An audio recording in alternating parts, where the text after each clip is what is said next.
Welcome to PrepsNet Coach Speak with Briarwood Christian Lions head soccer coach Mike Bautista. Here's your host, Aubrey Johnson. Welcome back, Coach. Thank you for having me. All righty. So it's been 3 weeks since we've met. We got tripped up a little bit by Good Friday last week, but that's okay. This week we get a chance to talk about the prosperous time that you've had the last 3 weeks. You went 5-1. So let's discuss some of those games. Absolutely. First one was Chelsea back on the 4th. You beat them 2-1. Tell us about that game. That was a fun night. It was a very close game. Yeah. The first time we played Chelsea, we just got to an early lead, put them on the back foot, and we just kept it.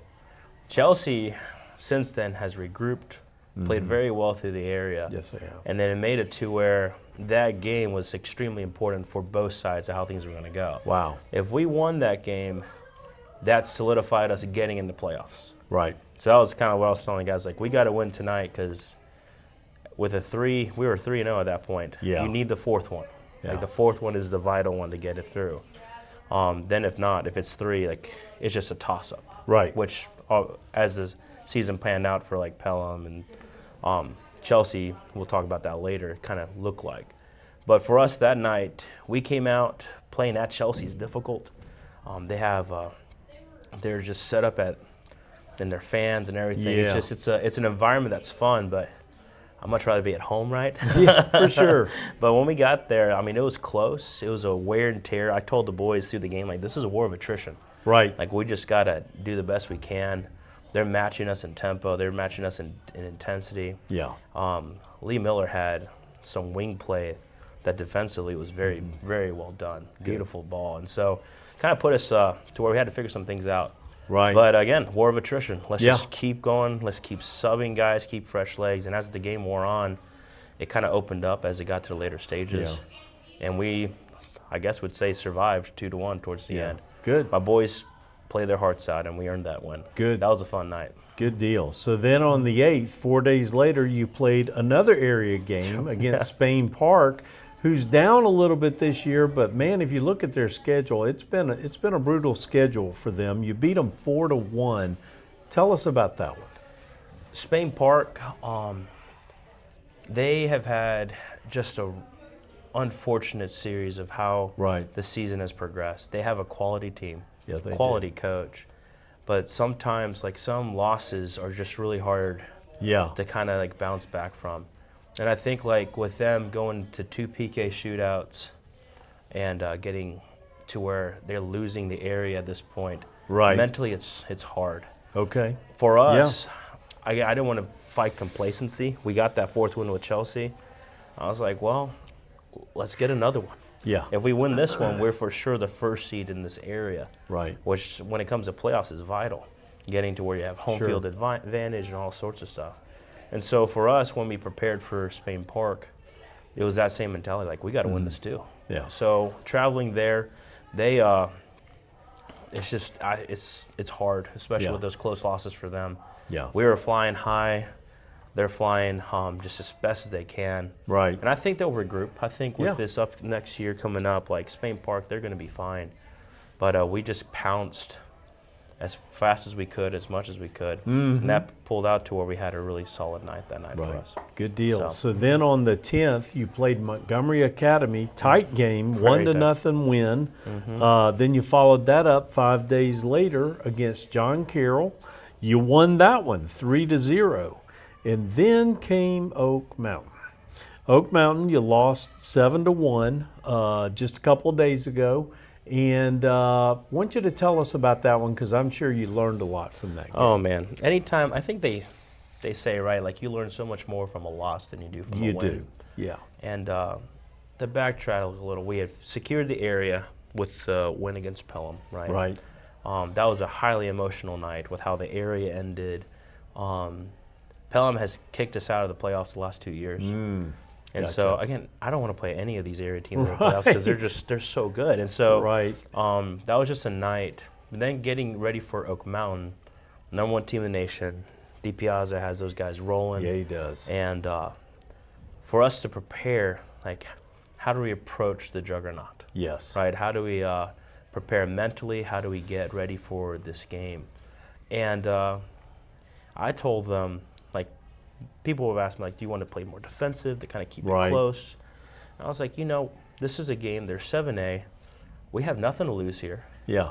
Let's just see how it goes. Let's approach it how we go.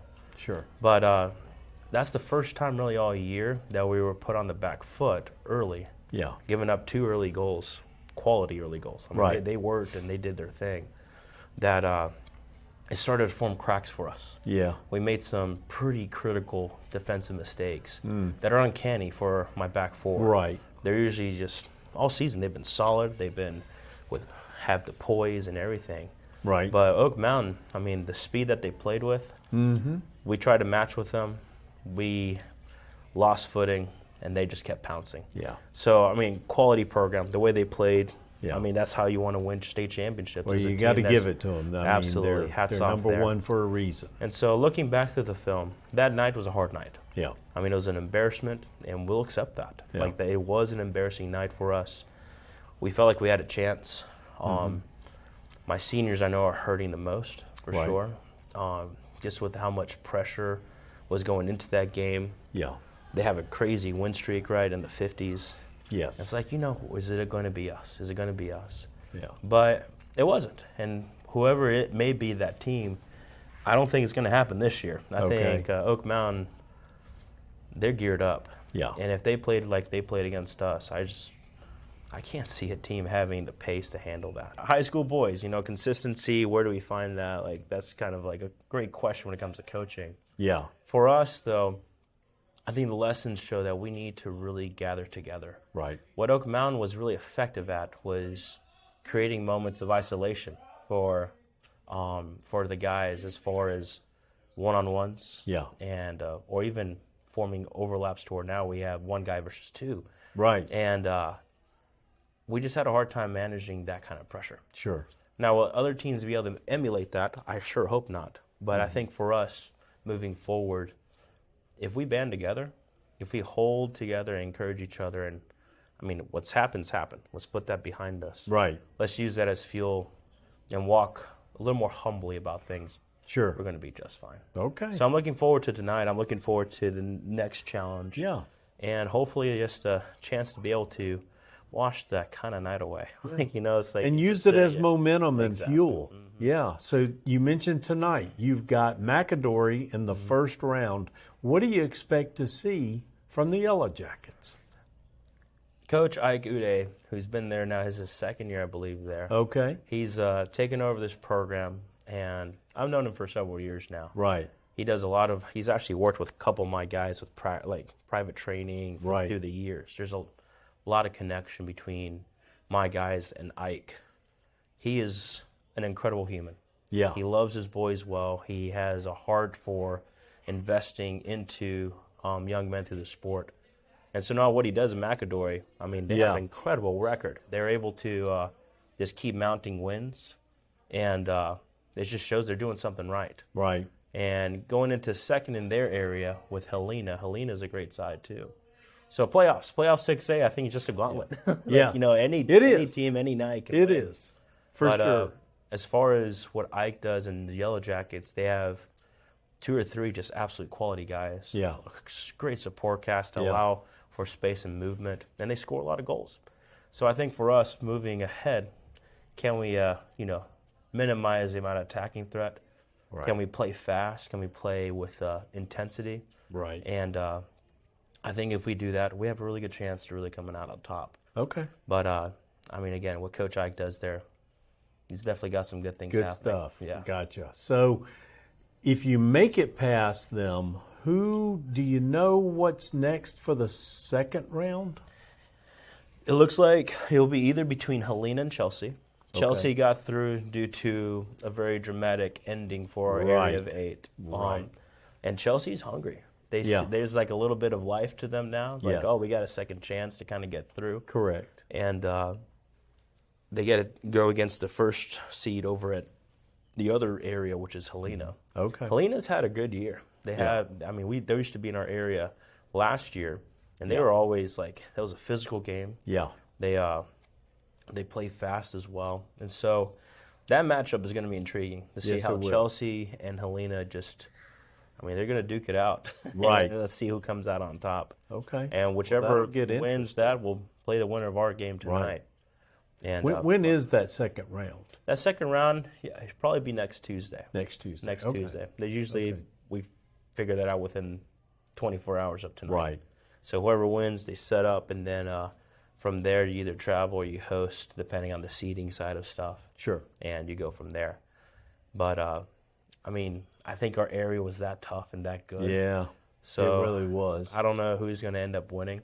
Right. But just got to give it to both of those programs for making it to the playoffs. For sure. And my hope is to face one of them next week by Yes. us taking care of business tonight. Yes, sir. You got to first things first, right? First things first, exactly. Yes, sir.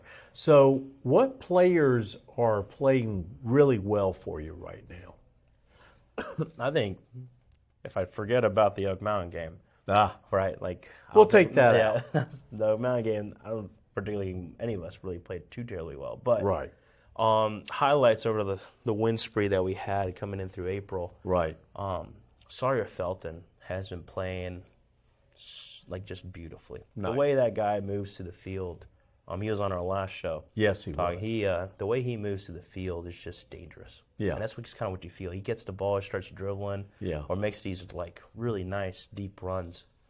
That kid's going to do something. He's leading scoring for us this year. Sure. And if that ball rolls anywhere close to him and he's getting a chance to shoot, the way he hits it's like a thunder crack. Yeah. So he's playing at such a high level. Good. And I know as he goes to Covenant next year, they're getting a really special player. Right. So Sawyer's playing at a great level. The other one, the highlight would be Thomas Lanier.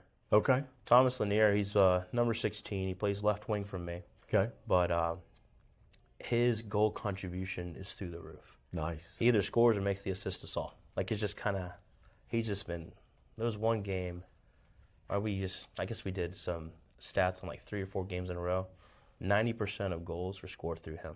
Wow. One way or the other. He made it happen. Yeah. So he's playing at a high level. He's playing confident, and he's a handful. Like he's just, as soon as he gets going in space, it's so fun to watch him play. Yeah. So as those two guys go into the attack, him and Sawyer, Good. I feel pretty confident that goals will be scored. Good. Yeah. So, for sure. And as far as I know in soccer, if you score more goals than the opponent, it's going to be a happy you tend night. to win.